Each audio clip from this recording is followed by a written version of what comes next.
Hello and welcome to your program. This is Souq, and here we tell you we don't have time to keep quiet. So should you.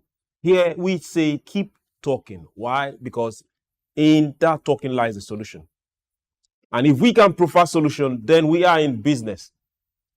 Remember, it doesn't matter which country you are. It doesn't matter the rumors flying. It doesn't matter what businesses are saying. It doesn't matter who borrowed, who spent, who is paying, who is not repaying. It doesn't matter what crude is costing. As long as we pick up these issues and talk about them and resolve them and push it to the appropriate quarters, then we know we are doing something. So wherever you are, it's time to gather up. Call up your friends, your neighbors, your landlord if you have one, if you're not. And also call up your enemies. Make up. Now, let's talk. Today, we are going somewhere that we started this journey sometime last week. And we won't stop talking about this because it affects majorly those in Africa. We take it for granted, but it's a problem we just don't want to talk about. It's in the forefront, but we just shy away from it because we see the other party as not being part of us. But they are. And we can't do without them. So we will talk. My name is Souq, John Rogers Souq. Welcome to your show. We'll go on a very short break, and when we return, I will introduce our own guest, and we'll get talking. Don't go anywhere.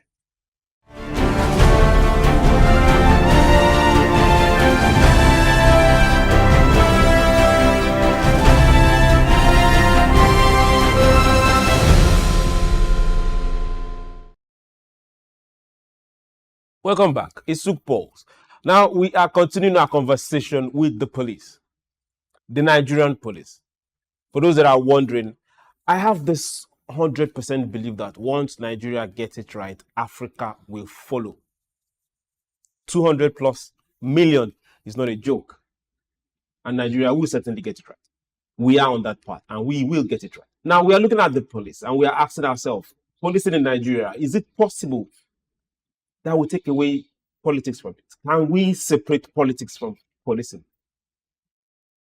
Yes, that's where we're going to. Somebody somewhere will just start giving a loud sigh or, just go ahead, it's allowed. But now let's talk. Now, to bring more light to this particular issue that will be going round from the very first time that the cadet decides to don that particular uniform till when he gets to be an AIG.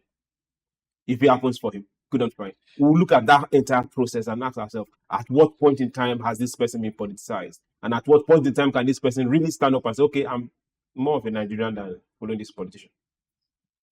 Your Excellencies, distinguished ladies and gentlemen, join me as I welcome to Souq this beautiful, beautiful start of the evening, Dr. Idahosa. You're welcome, sir. Souq, good afternoon. Yeah, now I think I'm the one that's looking more like a security person. Oh my God, I can't understand that now. Okay, I can run. You're welcome to Souq. Now let's. Always a pleasure. Thank you very much. Now let's start from the beginning. For every police person that is wearing a uniform today, there was a particular point in time he was recruited. So at that point of recruiting, did that recruit come in with the sense of coming to serve Nigeria, or he was recruited based on where he came from? Well, I won't say outrightly that they came to serve themselves because they understand as adults that you're joining an organization and therefore you are duty bound to accept the terms of such employment. And by the employment or the contract is that they are supposed to be instruments of state. And so they serve the personnel is supposed to be instrument of state. Yeah, they serve the state, not their personnel. But the personnel that's supposed to be instrument of state, did he come into that particular system to become an instrument of state based on the mindset that, okay, good, I am here for Nigeria. Okay, or my people have sent me here for Nigeria? Yeah, not really somebody sending them. They're there. Yes, first is employment. And secondly, it's also a service to the state. And that is very well understood. Okay, then. If we say instruments for Nigeria, why do we have that quota system in recruitment? Well, you just have to understand this reality. Nigeria is a federal arrangement, and by federation, what that means is that there are component units that makes up the one federal government, and those component units are supposed to be represented in the affairs of that unit. So, what the Constitution had done is to provide that enabling environment to ensure that all the component units of the federation are represented at the central body. We are looking at the police right now. Yeah, That you see, it's not just police; it's all federal government agencies. For today, we're looking at the police. Yeah. So that is our focus. So all the agencies of government, whether it's the police, whether it's paramilitary, whether it's the civil service, okay, the law is put in place. It's part of the management of diversity or a multi-ethnic society. While we are looking at management of diversity, looking at how diverse we are with ethnics, what about if the particular number or slot you are preserving for a particular locality, they can fill it? Or those that should fill it are not qualified? No, I think it's not just, that's what I'm saying. It happened several times. It's not just the police alone. We are focusing on the police today, but but if these people, as they graduate, as they become big higher officers, from maybe recruits down to the lower ranking, down to when they become cadet officers, if they have this mindset that it's Nigeria that I am here for, then I think right from the onset of recruiting, we should be able to see that in them or how they came in. It's difficult to bend Manla after it has bent already. No. You see, is quota system playing an issue or not? No, the quota system is not the issue. In terms of, just let me give you a very practical example. In 2006, I went to study the Niger Delta Development Commission in the whole of the NDDC state. I went around the 9 states of the NDDC, and something struck me really terribly, and that was in Delta State when I was having conversation, and they told me really in those places that, because the complaint has always been that oil-bearing communities are not represented, and I got really reliable data and information from the field that employment were being sold. Employment? Yes, of course, we're being sold at employment for the indigents to indigents. So those quotas that are given to the indigents, they were selling it, and so people were there in the job market, and they were paying so much as paying your 1 year's salary, in some cases 2 years' salary in advance, and then they give you the slot. So that does not say that the oil producing company are not doing for the indigent, but the indigent decide to sell out their slots. So that happened. And it's not because there's a quota. That happened because it's the very warped mindset of some people who feel that they can eat their tomorrow today. So that happened in some cases. Let's of our talk. Let's major it on the police. Yeah, we started this talk on Friday. Yes, coming to the police. Okay, it's just to understand that, see, the principles are almost the same. That is the point I'm trying to make. Okay. So what the rule guaranteed is that you have to recruit, and every part of the federation had to be represented, each having a quota based on its size. Having a quota based on its size. Yes. Now, that same representation is what we are looking at right now. Now, for a state that maybe want to produce the quota given to them, and they don't have qualified people that particular year, and we see cases where you now go to recruit people that are not qualified. We've seen it. It's there. We'll give you another example. Another state is giving it quota, but they don't want to go and join the force. That was the case of Abia some 2 years ago. Yeah. 700 people were invited for interview. They gave it, and they did not show up. Yeah. So we've seen other states like that too. Yeah. So if we depend on the quota system, some people want to go there. They want to go there and serve. You see, they want to make it open. The truth is, the balancing act in a federation is critical. Whether it's the Nigerian Federation, whether it's the American Federation, whether it's the Canadian Federation, whether it's the South African Federation, whether it's the Indian Federation, anywhere you find a federation, there's always principles and procedure for managing those diversity. You see, federalism does not happen in a unified environment. It happens in a diverse environment where you have different interests, multiplicity of interests that needs to be represented. So what happens here is that whether it's in the police, whether it's in the army, whether it's in the educational system, provision is made for everybody to be represented. Now, what you find is that this is made, given out. Some people don't need it. Some people do need it.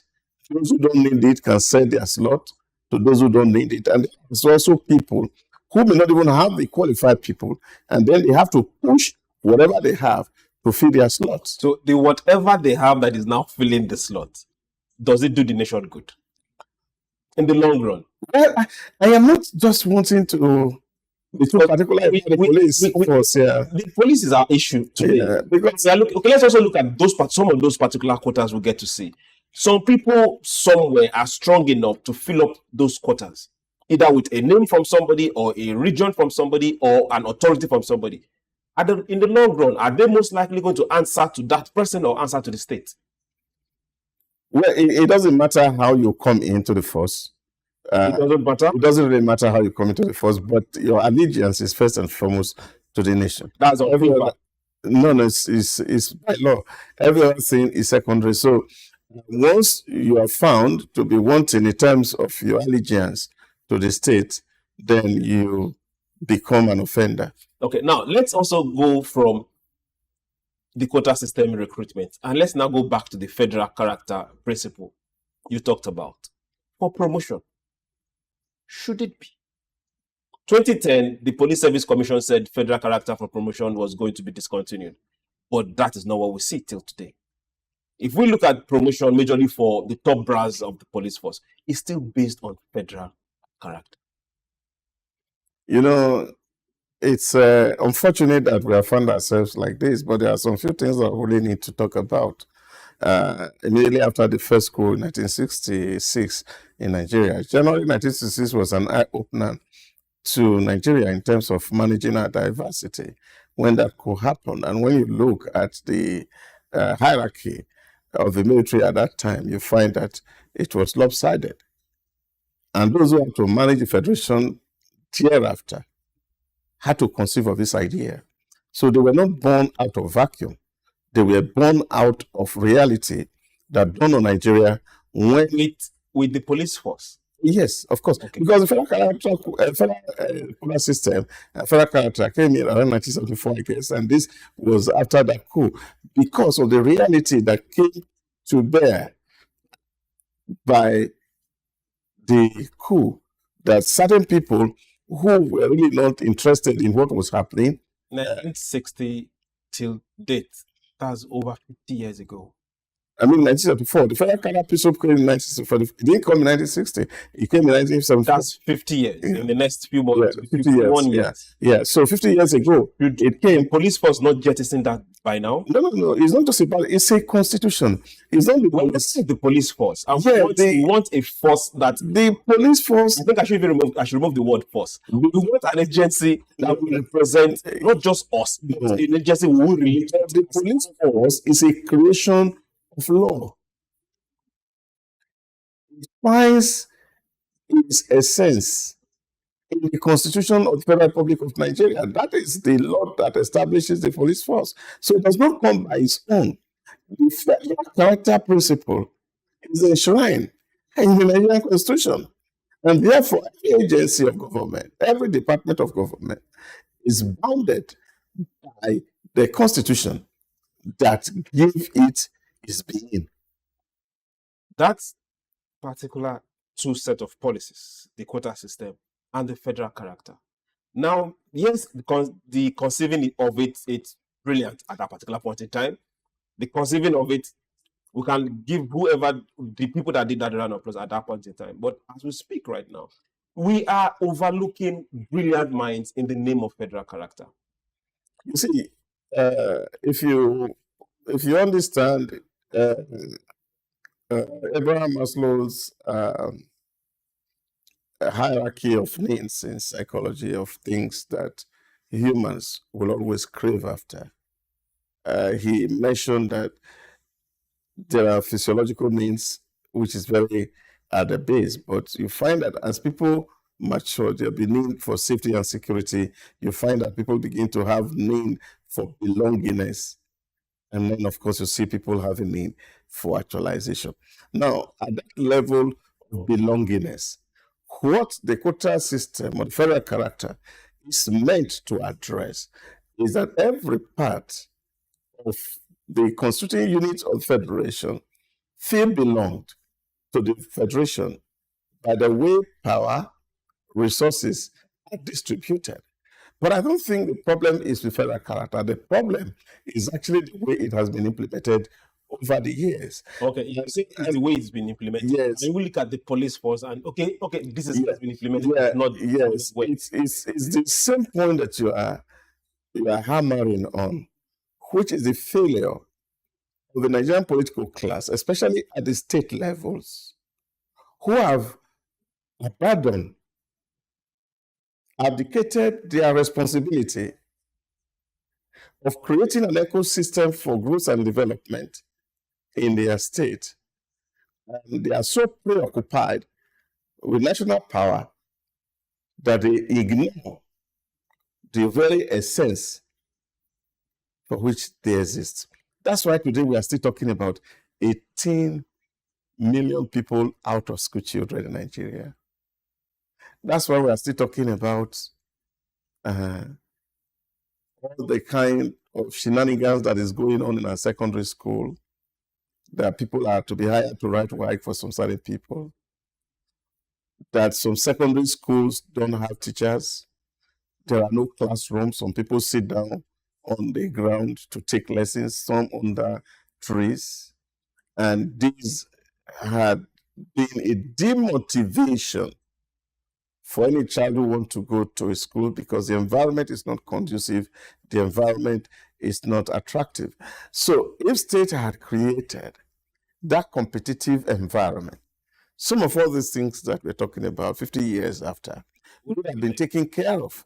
Okay. But unfortunately, what do you find?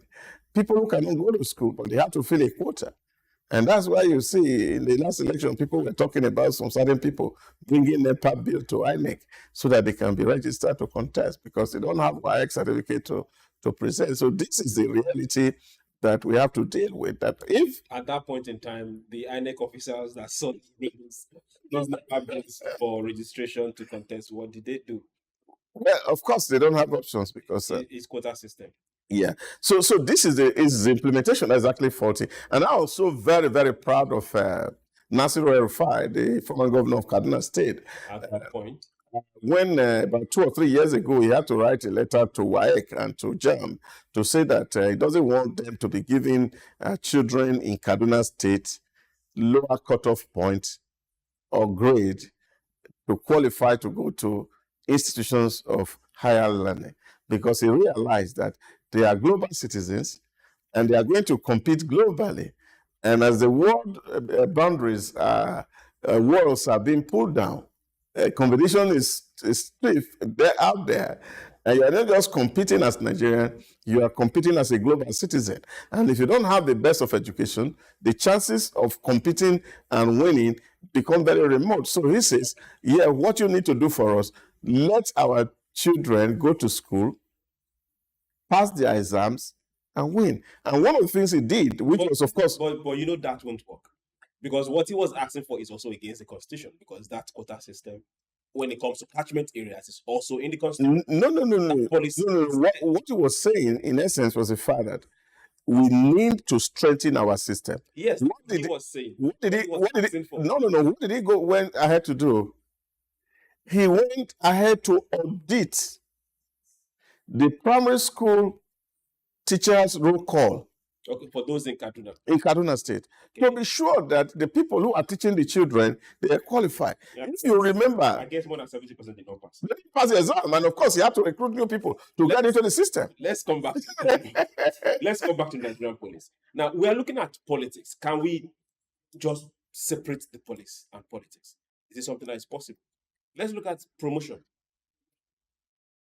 When it comes to promotion of Nigerian top brass police people, it's still done based on court system. It's still done based on federal character.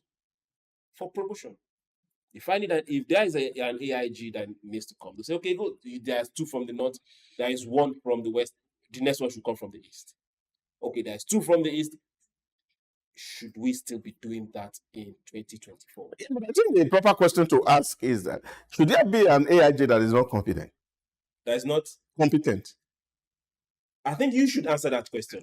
Because so I'm putting it back to you. If politics, of course, yes, because that's what we're seeing in this particular arrangement. Yeah, but politics is determining who becomes my point is determining who becomes the next IG. It's not even by promotion or by ranking.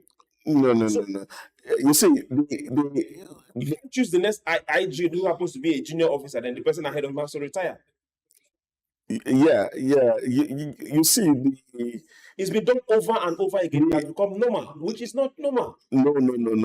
What you need to also factor in is that in some of all this choice, you're also looking at, for example, if I'm appointing you an IG to serve a 5-year term, and you have 1 more year or 2 more years in service, at the end of 1 year, you retire and you move and appoint another IG. Yeah, and I think that's not tidy. It's not tidy. The Constitution says that you have 5 years of service here. If you served 30-something years, then you retire. So now this is now the same thing we're talking about. Why are we letting politics spoil things? No, but I don't think it's just politics. You see, there are certain things that also put on the table. That's what I'm trying to explain to you. Things like? Yes, the fact that you are also looking at the person who is supposed to be the next IG, but it has just few months or few years left in service. It is the doing of the God. He has served his days. He should retire. The next person takes over. That way we have discipline in the rank and file. Yeah, that is if it is to go. If it's somehow get an appointment. If it is not tenured. But I don't think whether it's the appointment that is a problem with the Nigerian politics of this whole arrangement. Yeah, I don't think so, because you also understand is that number one, it's at the center of all these calculations. There are a whole lot of years of who become the next IG, because you have to also look at Can we also ask this question? Should who become the next IGP an issue? Yes, it's before you answer that question, let's think it up. We'll go on a very short break. Because if we take politics out of this, the police will take care of itself. And we will be so proud of them. Don't go anywhere. Souq Pulse will be right back.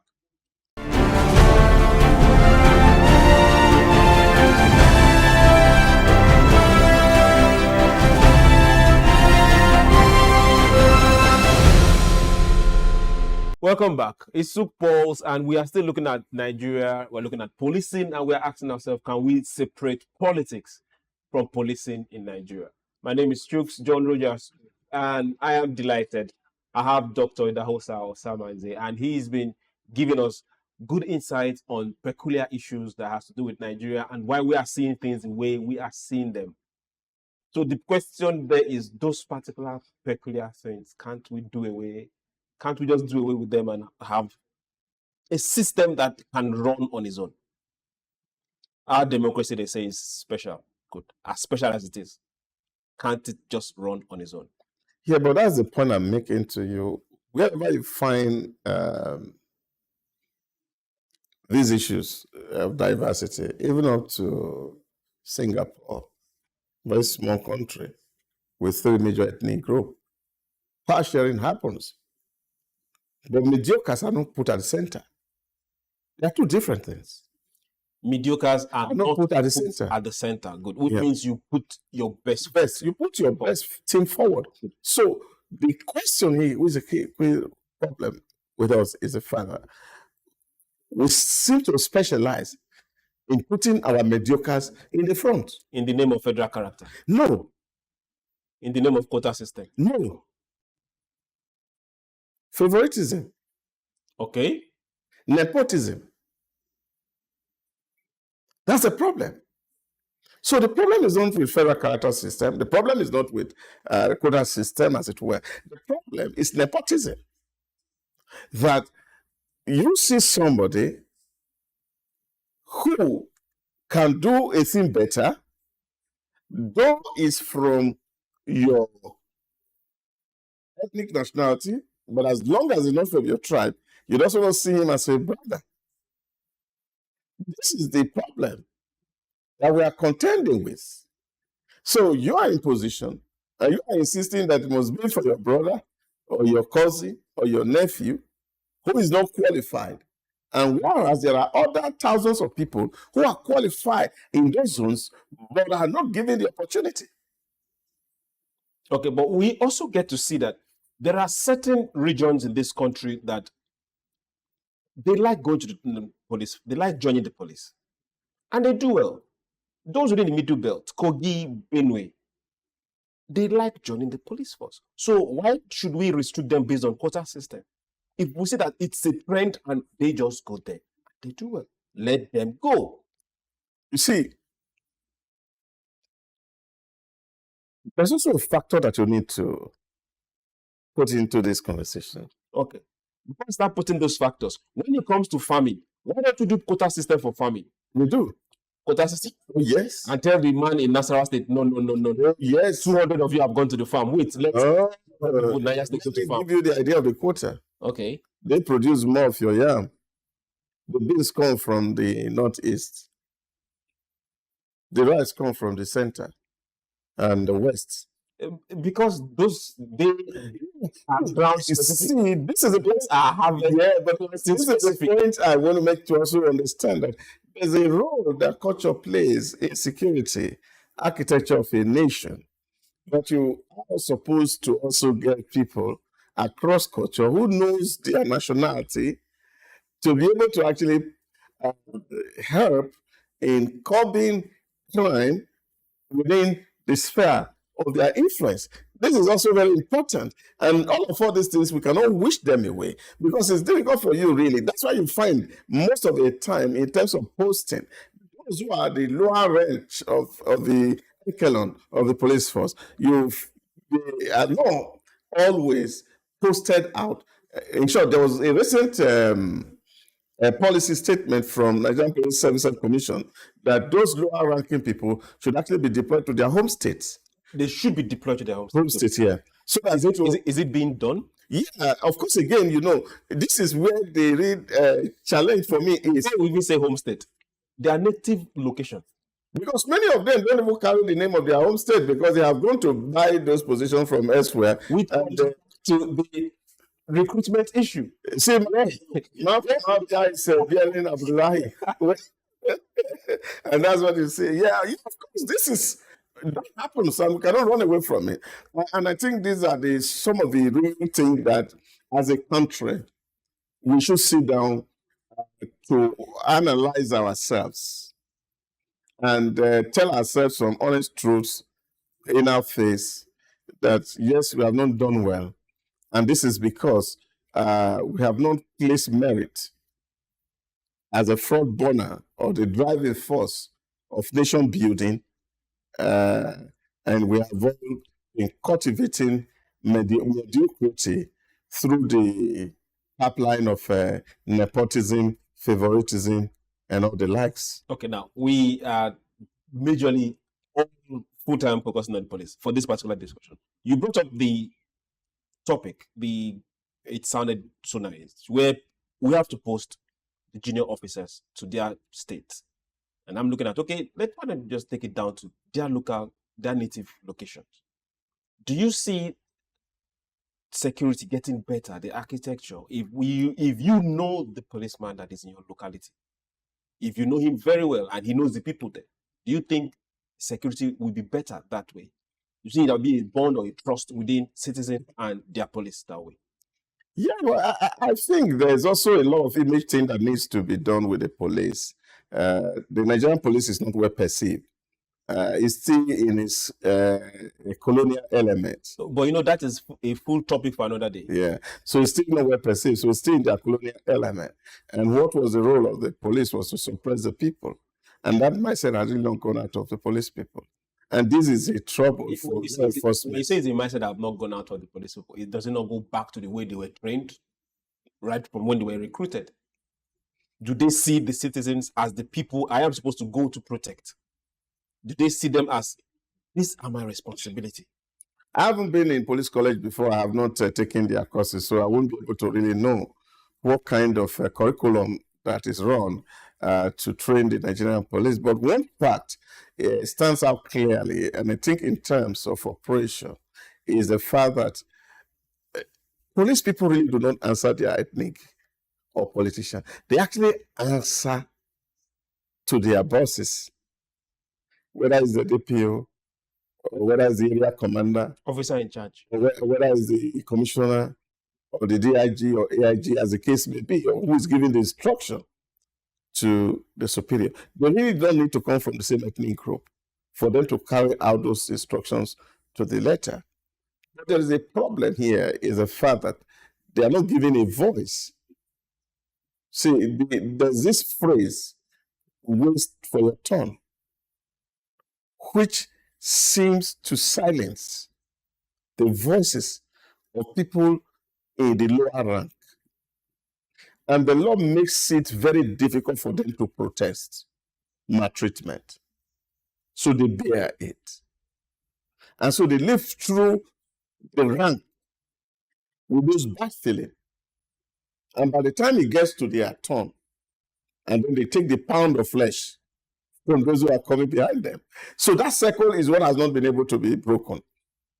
So that orientation, that if you want your dog to actually be very, very aggressive, then you got to stab that dog. Okay. So why this particular dog is aggressive and you're starving the dog?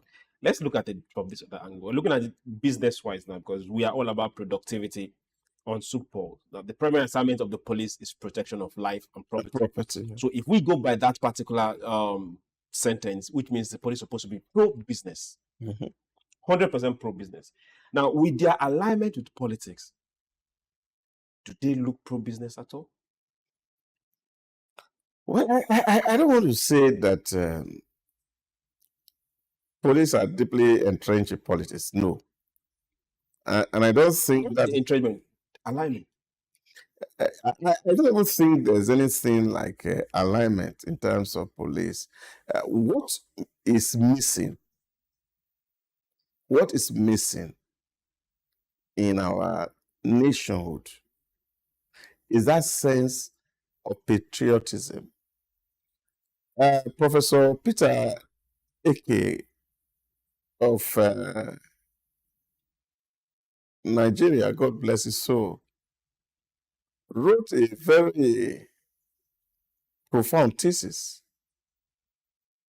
on the inability of us to transfer the loyalty at the primordial setting into the civil public as the real basic factor responsible for our inability to manage our diversity. That most people in Nigeria don't see the Nigerian state as theirs. So the police doesn't see the Nigerian state. They also part of the people. All Nigerians. We don't have foreigners in our police. So all Nigerians, we don't see Nigeria as our own. And until we get to that point where we can begin to have a sense of ownership, that this belongs to all of us, we will not be able to really see the kind of progress that we're talking about here. So what you see is that a lot of people feel that, look, it's an opportunity. Now, being in the police is an opportunity. Whether it's the police force or whatever let's on the police. Yeah. So you were saying most see it as an opportunity. Opportunity, yeah. Good. So that opportunity. So if they see Nigerian business, if they see that their business. Their business. So they see themselves really, and probably the ethnic group they come from, and that really demand their loyalty. But then loyalty to the state itself is weak. And that is a fundamental. What can change that loyalty? Yeah, you see, it will require the effort of state builders to be able to amplify something beyond the police force. Yeah, beyond politics, really. That people cannot begin to see that leaders or statements are emerging from our environment who will be ready to manage our ethnicity. I give you one example. So well, you've mentioned ethnicity like 4 or 5 times. So are we also having ethnicity problems within police? Yeah, no, it's a factor. It's a Nigerian problem. But what in terms of managing this ethnicity, what do you need to do? Take for example, Lee Kuan Yew was a Chinese. He made efforts to speak Malay and send his children to school where they can learn Malay instead of Chinese.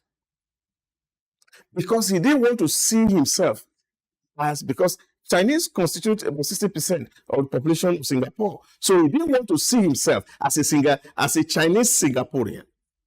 So he identified with the Malays. I was listening to Emmanuel Wong recently, who is spending energy trying to speak Indian. You see it. So he's learning, he's in school. But now he's now the Prime Minister of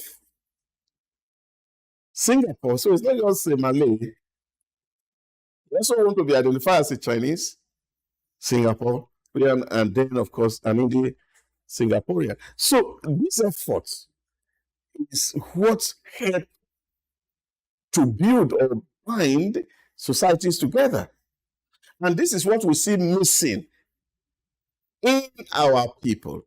When we get into office, and what happens, we surround ourselves with people of same tribe. Or same interest. Is mostly same tribe, because interest here is actually not national interest.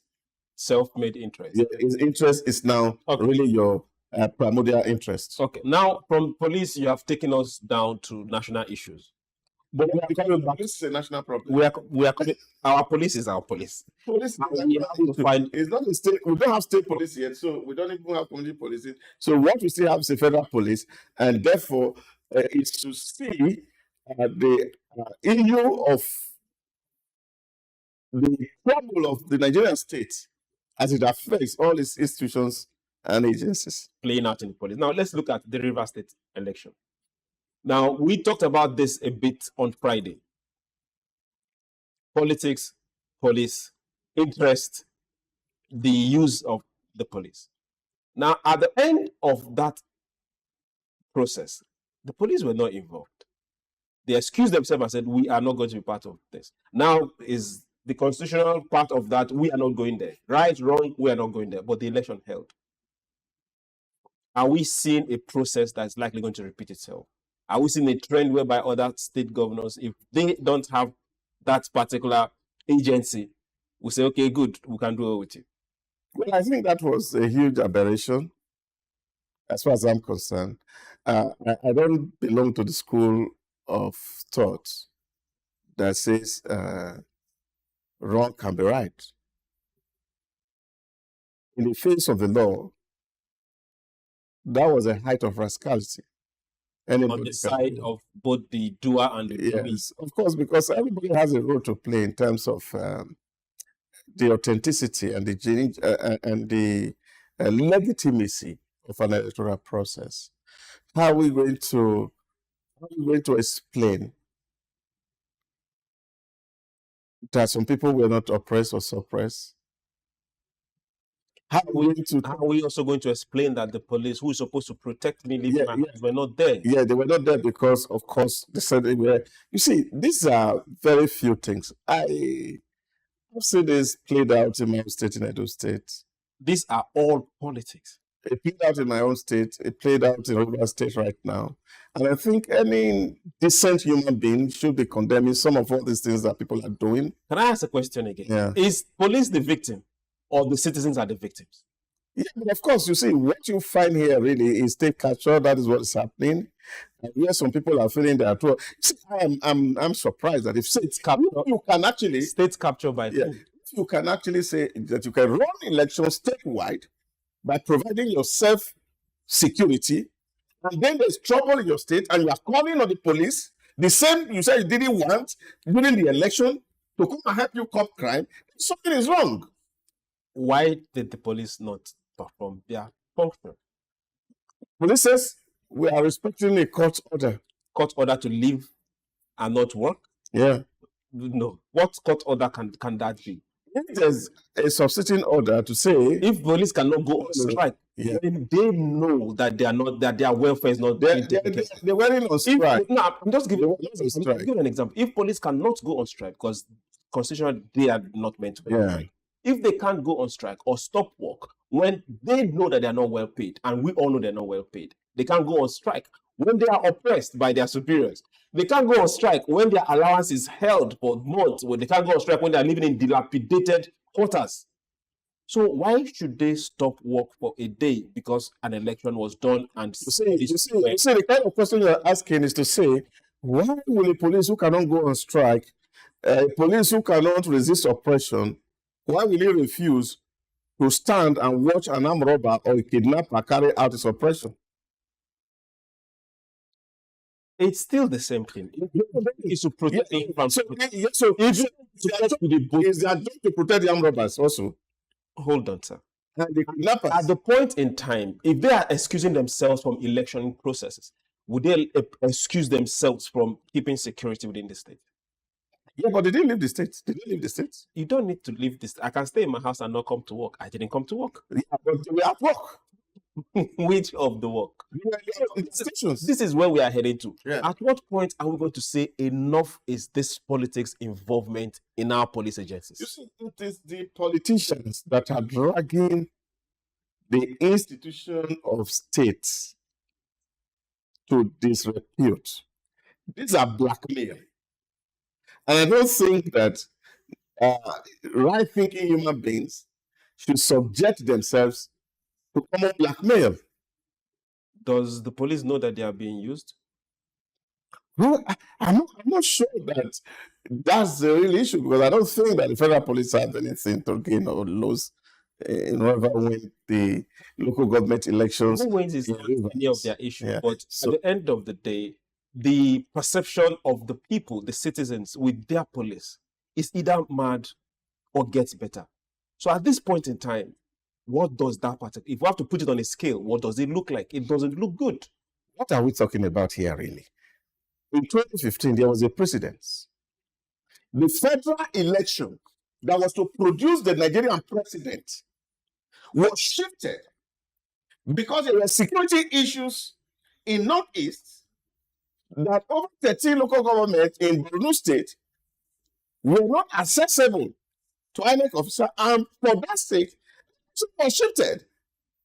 So what was so specific and so important about the River election that we cannot wait to see things sorted out by forcing the process? That's what I'm talking about. It's not common blackmail. Blackmail on who exactly? Of course, and I am telling you that the blackmail on who exactly? The political actors blackmailing the federal institution of the police. Why should the police let itself be blackmailed? It is actually blackmail. The police is supposed not to be an actor in the game. It's not an actor.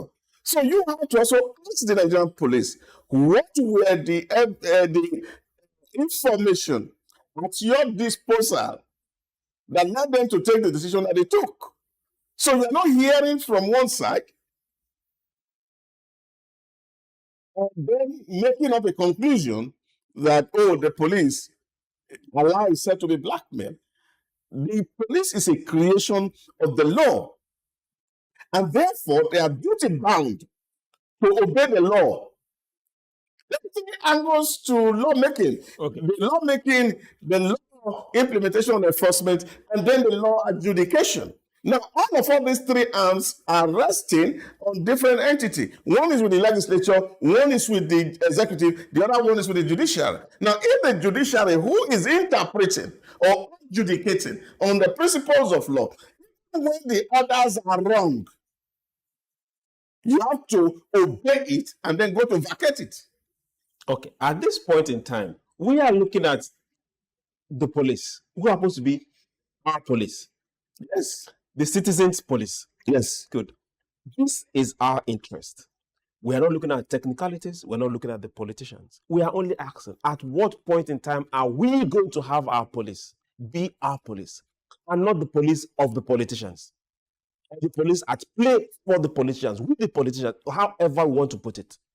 You see, how can we get? Of course, in my village, it's quite a very serious. There's a parable they use. I see that the situation of the police is like a man who caught his mother in adultery. If he reports, the mother ancestry will kill him. If he doesn't report, the father's ancestry will kill him. So he's between the devil and the deep blue sea.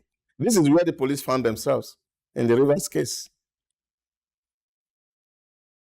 And going forward, where would they decide to find themselves? I don't think that police have any issue here.